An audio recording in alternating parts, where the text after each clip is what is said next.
بسم الله الرحمن الرحيم. الحمد لله الذي هدانا لهذا وما كنا لنهتدي لولا أن هدانا الله،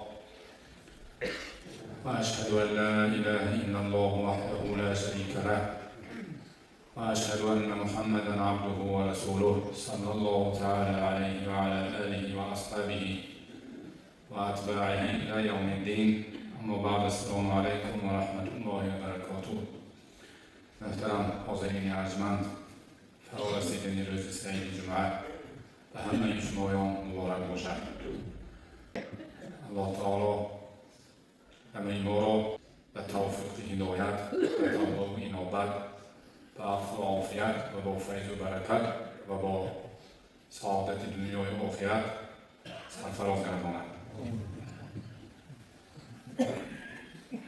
حاکم بیهقی رحمت الله علیهما در کتابهاشان روایت کردند از ابن عمر رضی الله عنهما که پیامبر خدا صلی الله علیه و سلم گفتند که الا یستطیع احدکم ان یقرأ 1000 آیه فی کل یوم. جناب رسول علیه السلام گفتند آیا نمیتواند یکی از شما که هر روز 1000 آیت بخواند؟ نمیشود که همین شما هر روز 1000 آیت خوانیتان؟ گفتم که یا رسول الله و من یستطیع ان یقرأ 1000 آیه، کی میتواند که هر روز 1000 آیت خواند؟ یعنی این کاری هر کس نیست. 1000 آیت خواندن بسیار مشکل است. بعد گفتم که اما یستطیع احدکم ان یقرأ الهاکم التکاثر، آیا نمیتواند که از شما که هر روز یک بار الهاکم التکاثر خواند؟ برابر 1000 آیت است. ببینید یک سوره کوتاه آسان یک دم میخوانید، یک بار خوانید برابر 1000 آیت ثواب داشته است. برای همین حرکت کنیم، همین سوره های حداقل همین سوره های کوتاه یاد گیریم. امروز همین سوره مبارکه که یک بار خواندن آن برابر 1000 آیت ثواب دارد، همین تفسیر میکنیم. این سوره مبارکه در مکه نازل شدگی عبارت از 8 آیت است. 8 آیت باشدن همه آیتاش کوتاه، همین 4 قطار 5 قطار نشان تمام. اعوذ بالله من الشیطان الرجیم. بسم الله الرحمن الرحیم.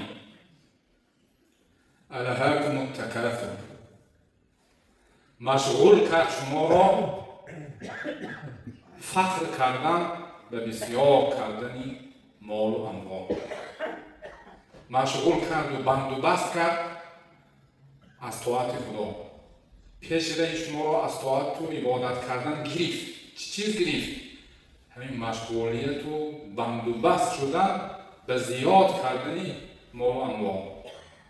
حتی متم و دفنتم فی المقابر، الهاکم التکاثر حتی زرتم المقابر. همین شما یا بند و بست کردن گرفت، کاروبار دنیا بسیار سرجم کردن دنیا مشغول کردن گرفت.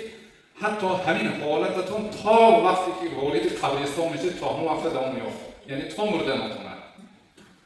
میگفتید که همین 20 به درام اگر اپی نماز نشم 20 به درام دید نشد، 30 به درام افتید نشد، 40 به 80 سالگی پیغمبر و 80 سالگی منم 80 سالگی سر میکنم افتید، 40 به مشغول دنیا شما من و شما بند کرد، 50 شد حالی که ما فارغ نشدیم، 5 افتیم، 5 هم برآمدیم حالی هیچ نکی توقیق بندگی چی کنیم توقیق کنیم. 70 به ما رفتیم، نه من حالی یاش من 70 به درام بدم گفتم 70 سال ها خدا ما یاش رو برآوردیم. خلاص همیشه خدا میگه تا مردناتون همین مشغولیت دنیا شما را فرا گرفت، بند و بست کردن آمد. انکم تکاثر یعنی غافل کرد شما رو بسیار کردن. همین چیز بسیار کردن پیش روی ما گرفت و مشغول کرد. این همه چیز بسیار چیزها در زیر این معنا داخل میشده است. صحابه ها همین آیات چندین نوعی تفسیرها کردن. از این گفتن که التکاثر من الاموال و الاولاد، مال و فرزندان بسیار کردن، این چیزها شما بند و بست کرد، از خدا غافل کرد. باز گفتن معنای تفاخر، فخر و گویا کردن و ماندنی کردن و این چیزها با خیش و تقارب و اولاد و این چیزها شما مشغول کرد. باز تشاغل به معاش و تجارت، تشویش زندگی، تجارت، سودا، صدیق، کاربار، این چیزهای بسیار بودن همین کارها شما مشغول کرد. خلاص همه یعنی کارهایی که تعلق به کاربار دنیا دارد همین چیز به شما بسیار داده شده. پیشیره شما از این کارها خدا نگرفته است. تجارت هم کنید، کسب و کار هم کنید، زندگی کنید، بلوچکه کنید، زن و فرزند کنید. لیکن پیشیره بندگی شما نگرفته. لیکن شما به اندازه کرید که بندوبست شدید که خدا فراموش کرید.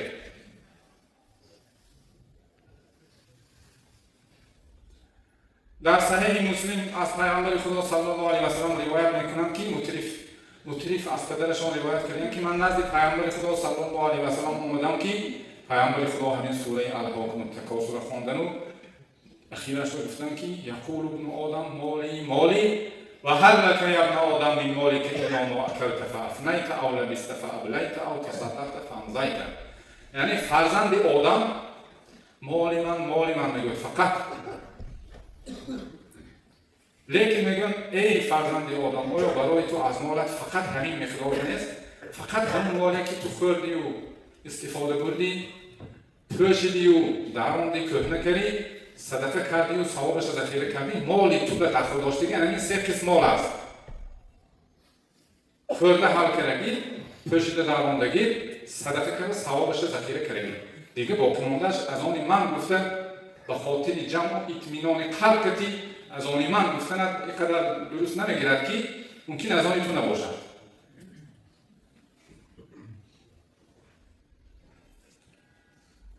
حضرت بخاری از ابن شهاب روایت میکنند که انس بن مالک رضی الله عنه میگویند که پیامبر خدا صلی الله علیه و سلم گفتند اگر برای فرزند آدم یک وادی از طلا باشد دوست می‌دارد که برای او 2 وادی باشد. وادی یک دشت و صحرای وسیع، همون درونش پر اصلش تا اخیرش پر طلا داشته باشد. فرض کنید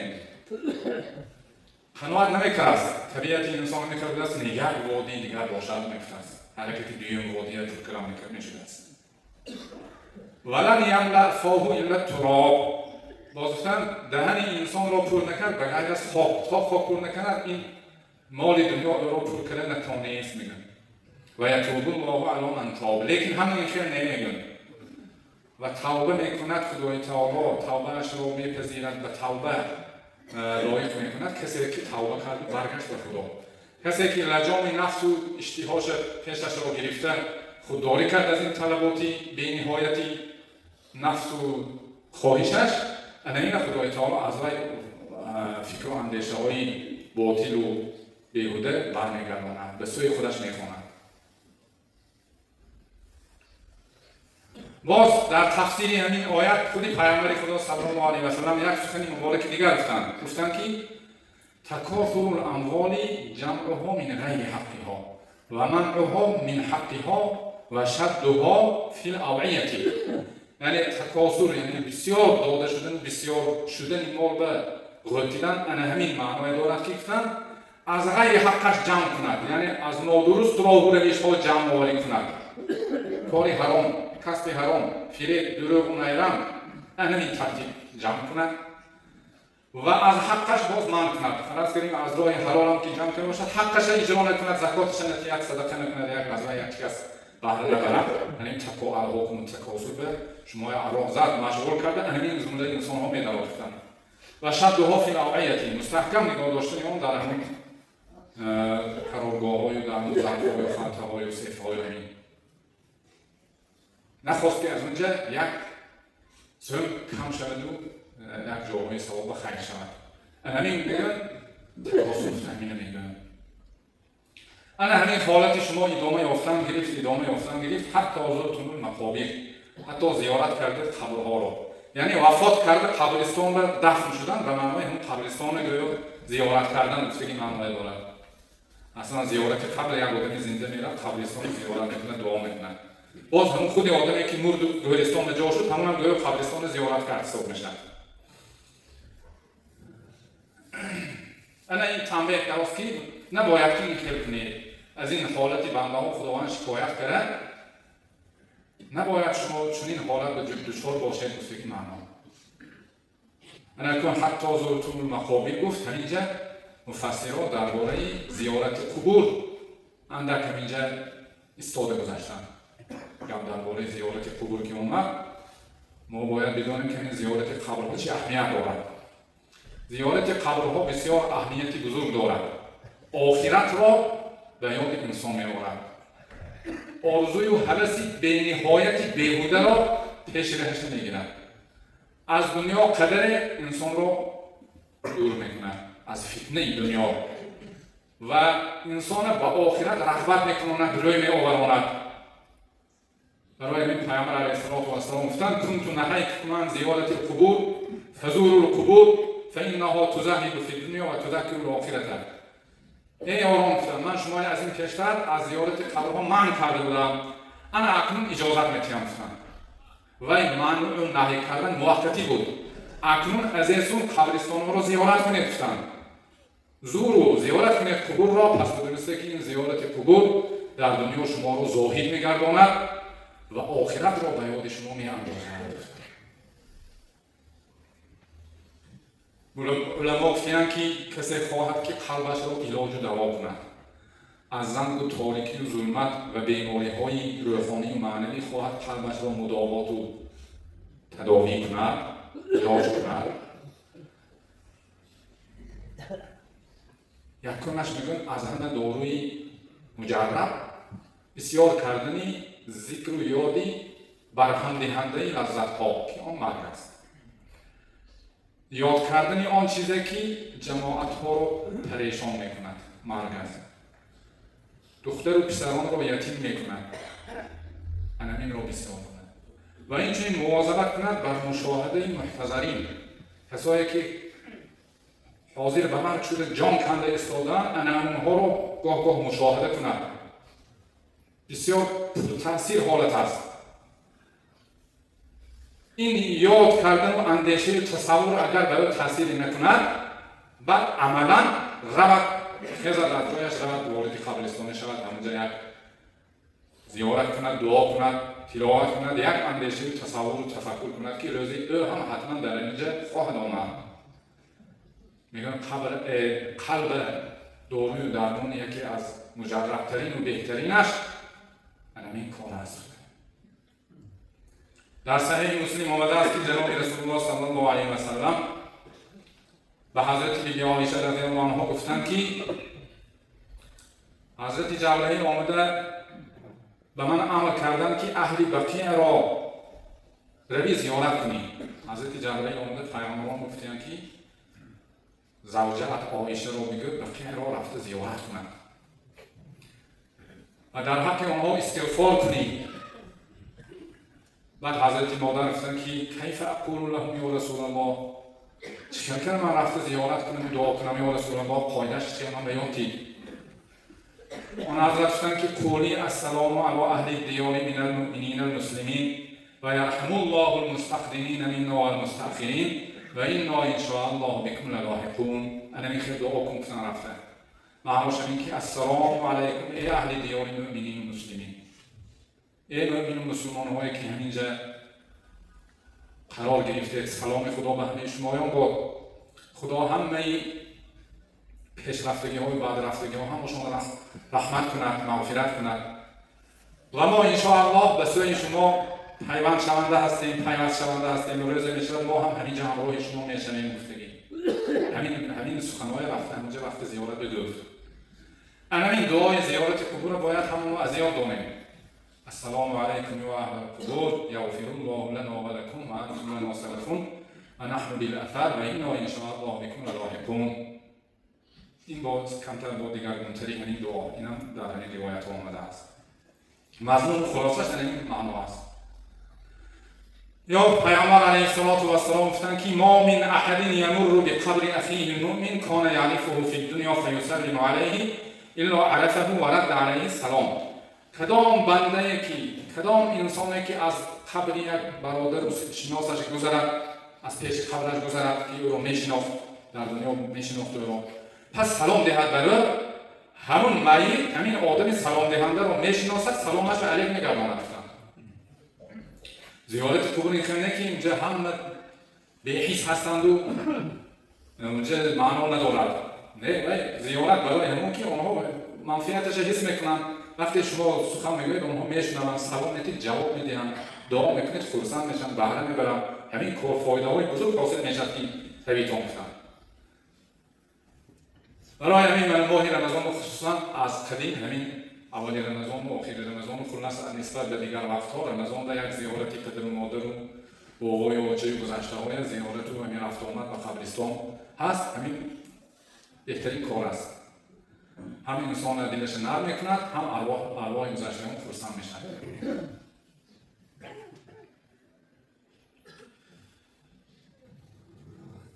پیامبر علیه السلام گفتن وقتی بنده را به قبر از گذاشته شده و قبر کرده دور کرده شده و دیگه هم نمانده بودن نگه همین تپتوپی پاهاشون رو معی کرده که میشنوند تا همون درجه حسیاتاشون بلند نشده. همون روزی بعد که چندین دشمنای پیامبر خدا مردن، یعنی 3 روز یک چولیبه ایستادن. پیامبر خدا صلی الله علیه و سلم از پیش اونها گذشته موندن. بعد گفتن که گفتن اون چی که من میگفتم حق بود است میگفتم. من مرده ها خطاب کردم. گپام راست بود است می حق بود است می یا اون تاتون باور نمیکنید تون اکنون دانسته تون می گفته خطاب کردم. بعد یک صحابه گفتن یا رسول الله این مرده ها به شما گفت داشته چه خیر گفتن. آن حضرت علیه السلام گفتن که همین مرده ها از شما دیده نقصتر شدید آسیان گفتن. میشون هم گفتن.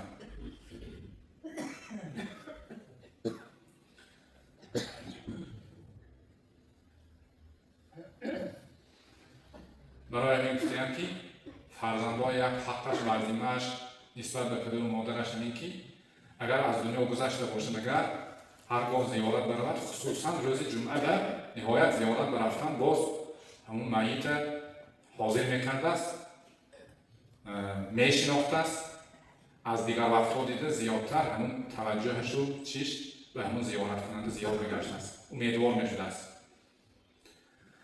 و این چنین سببی اگر در حیاتشون یکان رنجانده و آزار داده و همین خیلی کمبودی ها کرده باشه دیگر زیارت بسیار رفتن گیرد، هر جمعه رفتن گیرد اخیر راضی میشدیم. بیادابی های کرگیش راضی شدن از وی چی میکنیم؟ از آق شدن میبرمد است. انا دوامی سوره به خدای تعالی گفت که کلا سوف تعلمون. شما بسیار بند و بست شدن این کار و بار دنیا از خدا شما غافل کرد. هرگز چنین نباید کنید. اگر تا حال شما همین خیلی حالت داشته باشه این خوب نه از این کار برگردید. سوف تعلمون به زودی میدانید. ثم کلا سوف تعلمون پس هرگز چنین نکنید. باز استید که البته میدانید روز میشد که خطاگی های خود را این مشغولیت و تمام توجه شدن شما را به زیاد جمع کردن بار و مال و ملک دنیا خطا بودنش روزی حتما میدانید. کلا لو تعلمون علم الیقین باز کلا افتاد باز استفتاد سیم باشد بس کنید این کار گفت. لو تعلمون علم الیقین اگر شما علم یقین می داشته همین ایمان شما ایمانی با قوت می شد و همین گفته های پروردگار صدقاً باور میکرده از این کار باز نایستاده. این باز نایستادن منشأ اساسیش همین یقین نداشتن. لترون الجحیم باز تنبیه کرد گفت از این کار باز است که قسم میخورم که جحیم رو دوزخ رو نبینید. دوزخی که با آدمان میگوید در فکرتون شبه وجود دارد که آن هست یا نیست گفته لترون الجحیم البته میبینید. این یه بار گفتن که کفایت کرد پروردگار. ثم لترونها عین الیقین بعد از آن میبینید دوزخ رو عین الیقین. عین الیقینش همین چشمی سرتون که میبینید. خیال نکنید میبینید گفته هم تو یک دیدنی فکر و خیال کردی باشه. نه عین یقین عین یقین که میبینید. همین یک چیز دانستن 3 درجه داشته است. 3 مرتبه داشته است. یکمش علم الیقین دانستن یقینی یک چیز میدانید یقین حاصل کردگی شما نه که فقط دانستن تمام اصلا زیاد نه. فرض کنید کسی که حج به نرفته است کعبه الله دیدگیش نه لیکن میداند یقین نداند که کعبه جای مبارک است. از نرفتگی ها چی باشد یا اون تاشون شبهه دارم میکنم این چیز باشد میان گفتن نرفته باشد نه یقین دارم که این چیز هست. هر روز 1000 تا آدم رفته اونجاست انیق و یقین هست. این یکم درجه. دومش میگن این علم الیقین دانستن یقینی. دومش عین الیقین. عین الیقینش همون دیده ایستاده. همون چیز از دور باشدن چشمش که نبیند اما علم الیقینش عین الیقین به مبادل گشت چشمش که بینید. سیوم درجهش حق الیقین بوده است. حق الیقینش درون همون به درون نمیگیرند. اگر ببینید که پروردگار یکم با مراتب گفت که شما دوزخ را میبینید علم الیقین. بعد از آن گفت شما عین الیقین میبینید. عین الیقین. با چشم خودتان میبینید. خوابتان نمیبینید. خیالتان یا گوییم تنها روحتان تنها جسمتان نه. جسم روحتان یک جای حاضر خیلی که حیات و زنده هستید. یک چیز سرتان کتی بسیار چیزایی میبینید. این چشم سرتان کتی یک روز دوزخ را میبینید. بعد چی میشد؟ ثم لتسألن یومئذ عن النعیم. بعد از آن پرسیده میشوید در آن روز از نعمتها از ناز و نعمت پرسیده میشوید. در این دنیا بسیار نعمتهای خدا به شما داد همش یک به یک میپرسد که این نعمتهای مرا چا کنیم. از کدام نعمتها؟ از جمله از نعمتی گفتیم که بزرگا اهل تفسیر و سلف صالحین همین مراد از کدام نعمت انسان پرسیده می شود؟ امن و صحت. امن یعنی تنجی. دومش صحت یعنی تندرستی. چند مدت عمرت تنجی و امانی بود، فارغ دار بود، خاطرت جمع بود، همون وقت تو چا کنی. دوم صحت از تندرستی می پرسیدیم. تنی درستت چا کنی؟ چی به کار فرمودی؟ دیگر از میپرسیدن از صحت و فراغ. بعضی مفسرها گفتن میپرسن از تندرستی و خالگی یعنی خالی موندی. و غیر از این انسان کار و بار داشتن با خالگی های زیاد هم دارد. اون خالگی به چاکری میگفتن. باز میپرسیدن از ادراک به حواس سمع و بصر. همین چشم و گوش حاسه هایی که چشم و گوش یکی از مهمترین اعضاهای حیاتاً مهم انسان است. این چشم و گوشت چی به استفاده بردی؟ با چشمت چی را دیدی؟ با گوشت چی را شنیدی؟ این السمع و البصر و الفؤاد چشم، گوش، قلب کل اولئک کان عنه مسئولا. همه اینها از اون پرسیده می شود. دیگرش میپرسیدن انه الغداء و العشاء. حسن بصری گفتن مراد از نعمتی که بنده از اون پرسیده می شود غدا و عشا. غداش نانوشته، عشاش اوقات بیگاهی اوژین میگن کو همین زفتره که اوژین میپرسید از پروردگار هر پگاهی طعام خوردی نانوشته کردی همون نانوشته خوردی تو چاکر انسانی گذشت. هر بیگاهی اوقاتهای با لذت کردی به طعام بیگاهی خوردی چیکار کردی سامی خودتی همون طعام کردی چیکار کردی گفته میپرسید است. ششمش گفتند شبع البطون و وارد الشراب و زلال المساکین. پرسیده می شود از همین دلسیری، شکمسیری و از تشنه شکن شدن. بسیار آدم بسیار وقت تشنه مونده یک تشنه شکن چیزی خوبه نوشید دیگر راحت میکنید. همون هم پرسیده می شدید که مزه کردن آب خوردی، چای خوردی، کمپوت خوردی، چیکار کردی گذشتن. و سایر مسکن خانه هایی که از گرمی و سردی تابستان و زمستان پناهگاه کردی چیکار کردی گذشتن. درونی و خانه های فسان و خانه های ساکن به تو چیکار کردی خورفتی. دیگر از میپرسیدن از اعتدال خلق تن و جسمت رسای و بتون کر آفرید نمایه چیکار کردی. حتی از لذت خواب هم میپرسیدن که مزه کر خورفته دم گرفته خستی سانه چیکار کردی میکنند.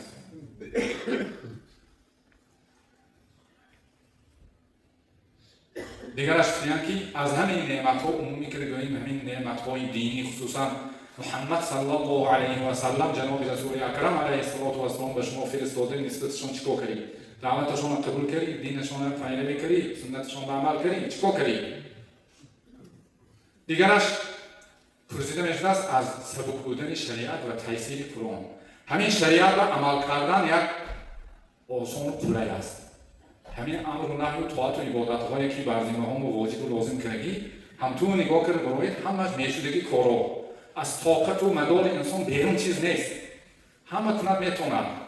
همین شریعت من همین آسانک کرده به تو دادم، این یک نعمت بزرگ است. همین استفاده بردی یا نه؟ خلاص عمومی کرده گوییم همه چیزی که همین همچون یک فایده و منفعت و نعمت به ما خدا داده است، همه ما میپرسیدند است. یک حکایه میآورم که پیامبر خدا صلی الله علیه و سلم یک روز بسیار گشنه ماندند، چیزی نیافتند که بخورند. بعد از گرسنگی بیرون برآمدند که حضرت ابوبکر و عمر هم آمده ماندند. گفتند که چی سبب که بیرون برآمده؟ گفتند که یا رسول الله گشنه ماندیم، چیزی نیست که بخوریم. گفتند که منم همون چیز بیرون برآورد. هست همون گرسنه بودیم، نباشد همون مهمانی رو گفتن و این یک صحابه خونشان به مهمانی برفتن. و صحابه کمپیرشان بودیم در مرحبا خوش آمدید گفته در قبول کرد، داخل کرد، چی کردن و خرسندی که در آوردن و جناب رسول الله فرستن کنی وای شوهر کجا شد؟ گفتن این حاضر آب برفته، این حاضر آب آورداستیم. و یادم استفاده که شوهرشان هم آمدن. هست بسیار خرسند شدیم و این شوهرش هم همین خرسند شدیم. الحمدلله ما احدنا الیوم اکرم اضیافا منی. ای خدا بشکر امروز از من دیده مهمان مکرمتر هیچ کس ندارد. حضرت رسول خدا با دو یار بزرگوارترینشون وارد خاندان شدن اگر نکن سعادت هم میشد. از من دیده مهمان عزیزتر کسی ندارد در دنیا. گفته خرسندی کردن در سراسیمه رفت ابار خرماشان یک سری کلام خرمای برشته آمدن و این درونی خرما بود، پختگی سیاهش هم بود، نیم خامش هم بود، خامش هم بود، همه نمودش بود. آورده پیشون گذاشت من از کرامش معقول شد مرحمت بخوری گفته. بعد کاردش گرفت و اون طرف میرفته شد من هم گفتم نواد و مالی شیرینی دادگی همه کشته گفتم. خوب شده است تو رفته یک دوستان به کشته همونه تردود کرده تعام پخته گشتیلیان کرده آورد همون تناول کردن بسیار بهره بردن خرسند شدن. بعد در آخر چی گفتم؟ والذی نفسی بیده لتسألن عن نعیم هذا اليوم یوم القیامه. حضرت ابوبکر و عمر نظر گرفتند که قسم به اون خداونده که جان من به ید قدرتی اوست، از همین نعمتی که امروز استفاده بردید فردای قیامت پرسیده میشوید. در یک حالت گرسنگی یک ناز و نعمت بهترین خدا برای شما میسر کرد تا سیر شدن تناول کرده. اکنون این با سوال جوابش هست. اکنون هم تو یاران بزرگی جناب رسول الله صلی الله علیه و سلم از همین یک مهمانی که حق و حلالشان هست و این قدر چی هست پرسیده شدن اگر این حرام و شبهه و عللش و پرلش ما اکن خدای خودش رحم نکند روزی کسی ها. الله تعالی اولا هر یک ما و شما شکرگزاری این ناز و نعمتهایش بگرداند. فردای قیامت با آسانی پرسجو کند و چون چرا نکند که مشکل میگردد.